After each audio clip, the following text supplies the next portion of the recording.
You are watching the National News Desk, America's News Now. Some people are talking about shutting down the government. Some people are doing a clean CR. It'll be interesting to see what the speaker comes up. A possible deal in place as Congress scrambles to finalize a budget deal gone wrong, where things stand as the clock ticks down to the deadline. Then the most famous suspect in the country is in New York custody. The latest charges Luigi Mangione is facing, and what happens next. And later, with the holidays just days away, Amazon hit with the largest strike in its history. Who's off the job in the thick of holiday package season? This is the National Desk, America's News Now. I'm Amira David. Right now, the countdown ticks down. We are now less than 30 hours away from a government shutdown. But House Republicans, they say they have a deal in place that has been endorsed by President-elect Donald Trump, and they could be voting any time now as they currently debate a 3-month interim funding bill that includes $110 billion for disaster relief and $10 billion for farmers. Democrats in the House, they've indicated they are opposed to this deal. But what is unknown at the moment is how the Senate will react to this new deal after the previous agreement fell apart. It's not about the incoming president. It's not about millionaires and billionaires. It's about the harm that House Republicans will do to the American people if the government shuts down. We carefully crafted a bipartisan compromise. We ought to move forward with it. Developments on a deal remain fluid and are changing by the minute. You can get all the updates just as soon as they happen. So stay with us both on air and online at thenationaldesk.com. The man accused of fatally shooting healthcare CEO Brian Thompson made his first appearance in a New York courtroom after being charged federally in Thompson's murder. This after the suspected shooter was extradited from Pennsylvania this morning. Mangione faces gun possession charges in that state, murder charges in New York, in addition to the newly announced federal charges, also including stalking and use of a weapon with a silencer. When asked by a judge whether Mangione understands what he's accused of, he answered yes. His attorneys did not seek bail in the hearing, but said they reserved the right to do so later. Mangione will now be held in a Brooklyn detention center, the only federal prison in New York City. Prosecutors say Mangione could face the death penalty if he is found guilty on the murder charge against him. And tonight, questions remain about the tragic school shooting at a Madison, Wisconsin Christian school as we learn more about the teacher and student who were killed. 14-year-old Ruby Patricia Vergara was a freshman at Abundant Life Christian School. She loved animals and had a passion for art, singing, reading, and music. Her funeral service will be held on Saturday morning in Madison. 42-year-old Erin Michelle West was a teacher and substitute coordinator at the school. Students described her as a loving mom and teacher who devoted her time to supporting all of them. And 6 additional victims were taken to the hospital after that shooting. 2 of them are still being treated for life-threatening injuries. The other 4 have since been released. The Madison police chief says the suspect, Natalie Rupnow, who goes by the name of Samantha, had 2 handguns with her at that school, but only used one of them in the attack before she turned it on herself. And tonight we're getting a clearer picture of who she was. A student who shared a locker space with Rupnow says it was evident she wanted to keep to herself. Well, she would always walk to class by herself. She never really had, she'd sit alone at lunch. She didn't really have like friends that were always with her. She just seemed like she was content with being alone. We're also learning police have detained a 20-year-old man from California who had been communicating with the 15-year-old Wisconsin school shooter and who was planning his own mass shooting attack. Police say Alexander Pfaffendorf has been required to surrender all firearms and ammunitions. The report saying during an FBI interview, Pfaffendorf admitted to the FBI agents that he told Rupnow that he would arm himself with explosives and a gun and that he would target a government building. The FAA is enacting a full ban on drones over a large portion of New Jersey. That is at least until January 17th. Unmanned aircraft could be shot down, in fact, if the government sees an imminent security threat. Exceptions are allowed with special permission from the government due to special security reasons. Residents and lawmakers in New Jersey have been concerned with a growing number of mysterious aerial sightings since November 18th. The federal government has repeatedly said there is no security concern, and most of the sightings are normal air traffic, either manned airplanes or possibly hobbyist drones. A new twist in the future of TikTok tonight. The Supreme Court has agreed to hear arguments about whether a new national security law that could end up banning TikTok in the United States violates the First Amendment. The National News Desk's Atra Al-Nashar has a look at what happens next. 1 month from Thursday, TikTok may be history, at least in the U.S., the result of a national security law requiring the app to be spun off from its Chinese parent company, ByteDance. In a Hail Mary, TikTok turned to the Supreme Court, asking justices to decide if the law violates free speech. The court will hear arguments on January 10th. 9 days later is the deadline for TikTok to be sold. The following day, January 20th, President-elect Trump will be sworn in at noon. The court will decide on the day of arguments whether to pause the January 19th deadline. The chairman of the House Select Committee on the Chinese Communist Party, Republican John Molinar, says he's confident the court will make clear that foreign adversaries like the Chinese Communist Party do not have a constitutional right to weaponize social media applications against the American people. Molinar went on to say he's eager to help Trump negotiate a deal to make TikTok an American-owned company. Trump, who supported a TikTok ban during his first term but has since embraced the app, said this Monday. We'll take a look at TikTok. You know, I have a warm spot in my heart for TikTok because I won youth by 34 points. Adam Kovacevic, founder and CEO of Chamber of Progress, a left-leaning tech industry coalition, explains one scenario that could occur after Trump takes office and if the Supreme Court delays the sale deadline. The law allows any president to basically certify that the company has done what's called a qualified divestiture. So like certify that they have sold themselves to another entity. There's an open question about whether, Trump might try to exploit some loophole there to try to keep TikTok operating in the U.S. A true sale of TikTok seems far out of the realm of possibility because the Chinese government has the power to block it. Now, if Trump becomes more vocal in his support for TikTok, we'll be watching to see if Republicans in Congress who supported the ban let go of their national security concerns to stay in line with the leader of their party. And Atra, here's a question. If the Supreme Court does not delay the deadline as it considers how to rule in this case, what happens then? Yeah, if the January 19th deadline comes and goes without a decision from the Supreme Court in TikTok's favor, and if President Biden doesn't extend the deadline, which he's given no indication he will, then the ban goes in effect. Even though Trump will take office the next day, by law, the deadline is the deadline. And we don't know for certain that Trump will swoop in and grant an extension with any kind of loophole. It's all speculation and it's all uncharted territory at this point. And really the bottom line that we should take away from the legal developments in the past couple of weeks is anyone who thought that a TikTok ban would never really happen, it is a real possibility. Yeah, and it could happen by next month. We'll wait and see what happens. Live from Washington, D.C., Atra Al-Nashar, thanks so much for that report. 2 Union Pacific Railroad employees are dead and 3 other people are injured from a train crash in Texas. Officials say a freight train derailed in Pecos yesterday and crashed right into a tractor trailer. The train was carrying potentially dangerous chemicals, but none of them leaked, we understand. Union Pacific and government officials are right now investigating. Fulton County District Attorney Fani Willis, she's been disqualified from prosecuting the 2020 Georgia election criminal trial, not only against Donald Trump, but also the entire class of co-defendants.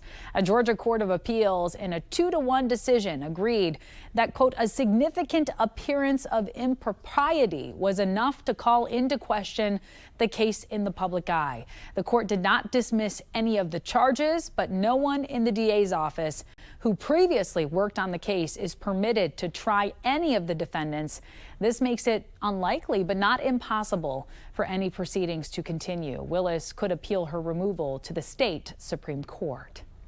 Tonight, a Texas judge has refused to throw out criminal charges, accusing the former Uvalde Schools police chief. Pete Arredondo is accused of putting children at risk during a slow response to the 2022 Robb Elementary School shooting.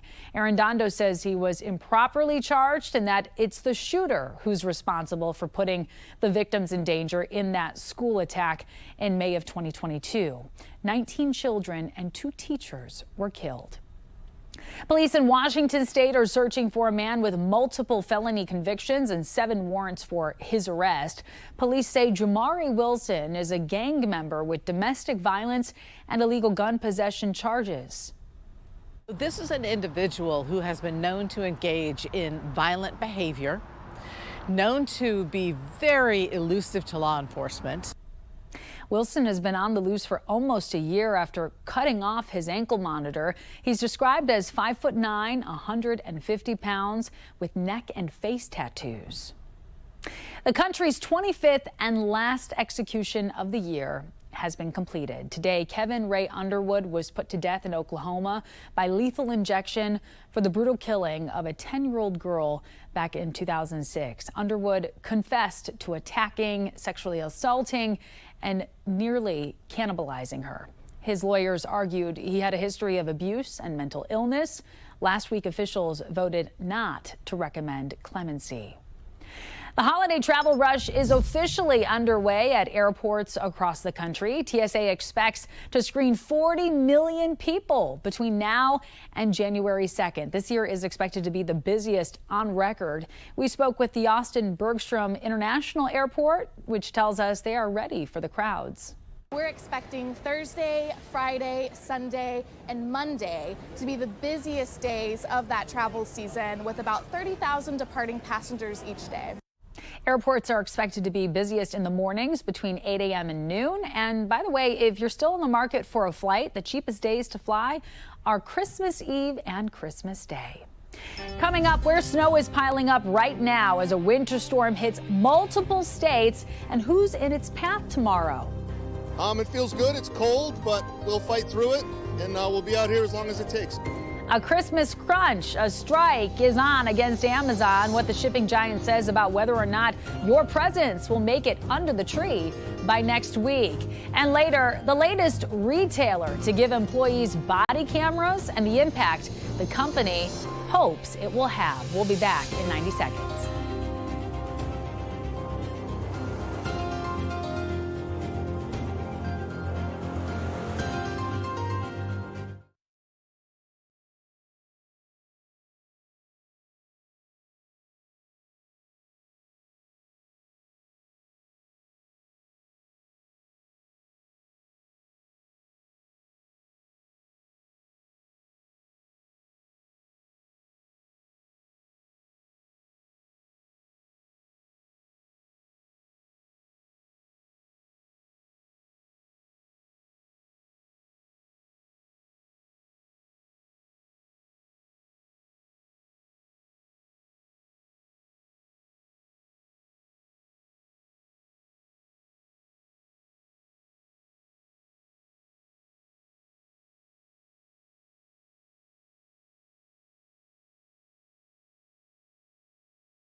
Right now, over 12 million people under winter weather alerts as a storm system moves across the Midwest. Over 7 inches of snow have fallen in Minneapolis, and more is expected by the end of the day. Heavy snow is also forecast in Wisconsin and Michigan today. The National Weather Service is warning about dangerous travel conditions fueled by gusty winds. Wisconsin officials say they were very prepared. This morning at 4 o'clock, one of our employees was out anti-icing our roads. All the equipment got filled up this morning, and when the snow comes, we'll send trucks out. They'll address our mains. Always good to get a head start. And the storm system is now moving southeast. Tomorrow, snow, rain, and wintry mix are expected in many areas of the Ohio Valley, the Appalachians, Northeast, and East Coast. Thousands of Amazon workers on the picket lines today as the International Brotherhood of Teamsters Union begins a strike against the shipping giant in at least 4 states. Just days before the holiday, roughly 10,000 union members who work at between 10 and 20 facilities and include Amazon drivers walked off the job at 6 in the morning, and the workers blame Amazon for the potential problems the work stoppage could create. The deadline was December 15th at midnight for Amazon to commence bargaining, and they have not fulfilled that, and therefore there is a national strike. Amazon denies the union represents their workers and said, quote, "The truth is that the Teamsters have actively intimidated and attempted to coerce Amazon employees and third-party drivers to join them, which is illegal and is the subject of multiple pending unfair labor practice charges against the union." The union says the strike will last more than 1 day, but Amazon says the striking workers represent less than 1% of their total workforce, and therefore they don't expect the work stoppage to impact operations too much.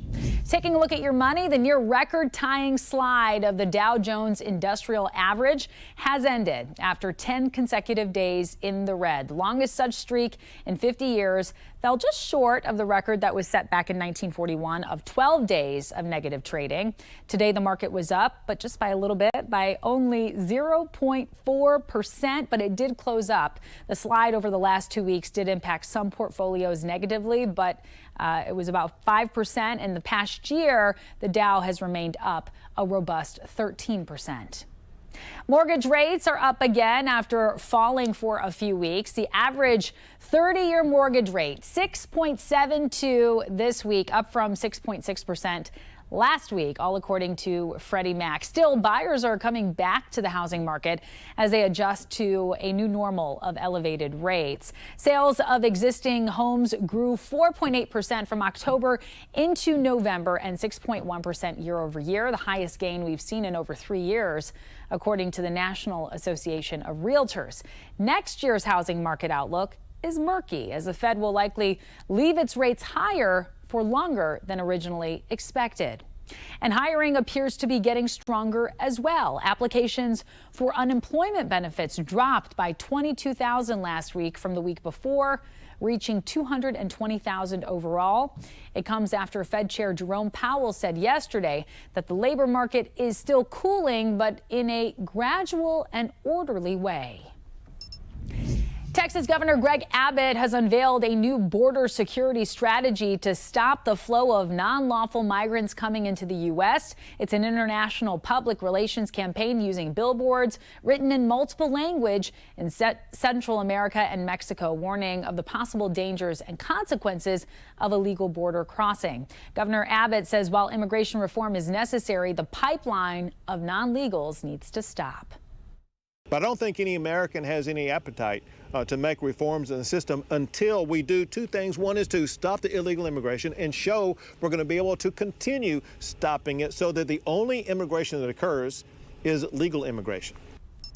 More than 6,000 bags of Frito-Lay's classic potato chips getting recalled. The USDA and FDA say certain 13-ounce bags possibly contain milk and could cause allergic reactions in some people. These bags have been sold in Oregon and Washington State. If you have the recalled chips, you are advised to throw them away. And in your health alert tonight, a common cause of heel pain getting renewed focus. Tonight, one woman who suffered through it wants you to know you may not need surgery. Medical reporter Liz Bonis sharing how a therapy might help by healing the entire body. It's been a chronic problem for probably the last 10 to 15 years. Pam Squires says, as a busy medical practice manager, if you have plantar fasciitis pain, it's a sharp stabbing pain. If you step down on something wrong or even walk wrong, you just get this horrible stabbing pain in your heel that pretty much can knock you over. There comes a point, she says, when you can just no longer live with it. So eventually she consulted Dr. Travis McLean. He's a physical medicine and rehabilitation specialist at Ohio's Christ Hospital. He told me after other therapies failed, Pam became a good candidate for this therapy. It uses your own blood to heal. It is called PRP, or platelet-rich plasma. It spins down the blood and separates its healing components, such as platelets. And with the help of ultrasound guidance, they are injected back into the area in pain. In Pam's case, her heel. Platelets are really powerful because they're kind of the front lines of your cellular response to an injury. So when they go there, they open up, they send all these signals, and that allows our body to coordinate healing appropriately. For Pam, within a matter of weeks, Within about, I'd say 2 to 3 weeks, I had zero pain, and I've not had any pain since then. when asked how it feels to walk pain-free again, she says it's huge. I mean, I go to Florida with my sisters every year, and even walking to the beach would be miserable. Wearing flip-flops or sandals, I couldn't do that. There were days I would just think, okay, I cannot deal with another day of this hurting like this. I just don't want to. So, yeah, I'm glad I had it done. Now, this therapy is covered by medical insurance plans for some procedures, such as tennis elbow, but not yet for plantar fasciitis. She said her out-of-pocket cost was about $900. With your health news, I'm Liz Bonus reporting. Liz, thank you. And coming up, the allegations that caused a Pennsylvania fire company to be removed as a polling location for the community. We'll be back.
We have reporters all across the country in your neighborhoods covering the issues that matter most to you.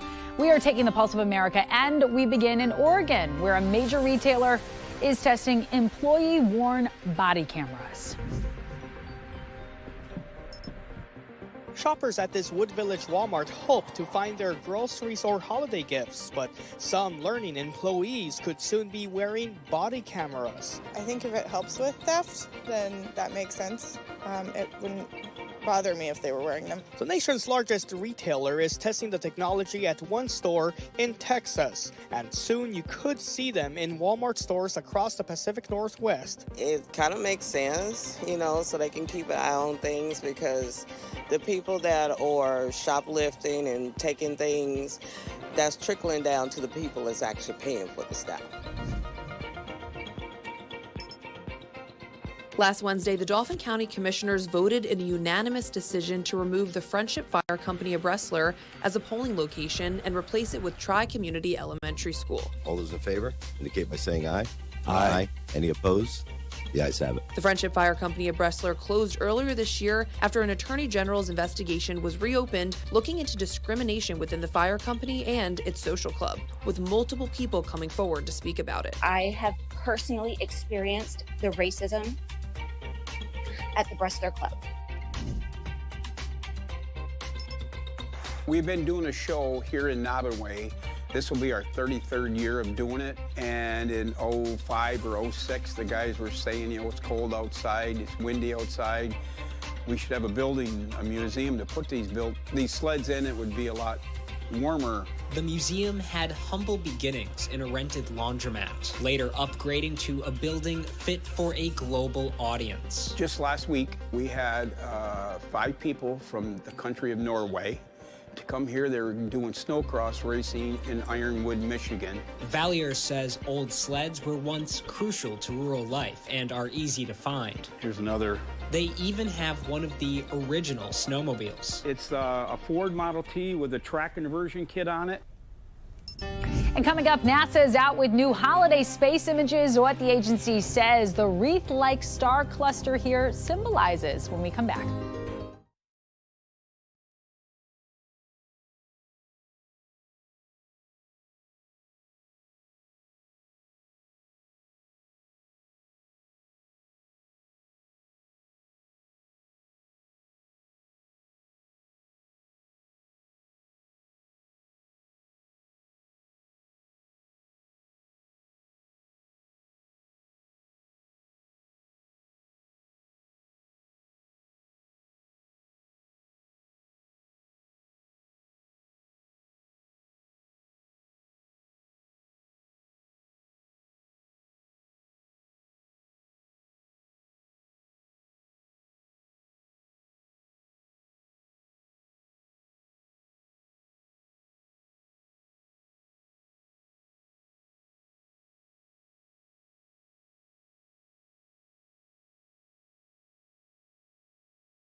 Well, holiday cheer is making its way up from Earth to the cosmos. NASA released 2 images. One is a star cluster that resembles a cosmic wreath. It lies outside the small Magellanic Cloud, not too far away from the Milky Way. NASA says the wreath symbolizes the cycle of life, death, and rebirth. The other image features a new variation of the Christmas tree cluster. It's made up of young stars between the ages of 1 and 5 million. And a spacecraft will soon get closer to the sun, closer than any human-made object in history. NASA launched the Parker Solar Probe, which is also the fastest human-made object ever. In 2018, it'll come with a 3.86 mile of the sun's surface on Christmas Eve. And the probe will study the star's upper atmosphere to help scientists predict space weather, which impacts satellites and astronauts. Just some fun stuff for you space nerds out there. That does it for this edition of the National News Desk. I'm Amira David. Thank you so much for watching.